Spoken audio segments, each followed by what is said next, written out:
niya kabuhi.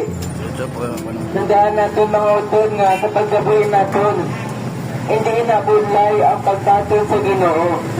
Sa pagkabuhi natin sa niya kalibutan, hindi complicated ang pagkilala natin sa Ginoo. Simply by accepting Jesus Christ. Ang pagtatol sa pangalan ng Jesus Christ mga utod, Ipaslan mo tayo mga barata pa sa? nagkakulugan na ginalit natin nga magtigundo lang Ginoo sa kanya kinabuhi. Sino? Ang badya si John, Hindi ko naman. Yan to all who believe Him, to those who believe in His name, He gave the right to become the Pepsi game Son of God. na.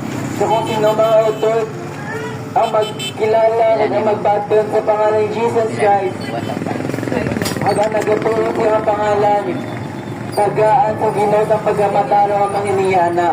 So ano pala ka namin mga utod na magkabuhay sa niya kalibutan na nagakilala sa Ginoo.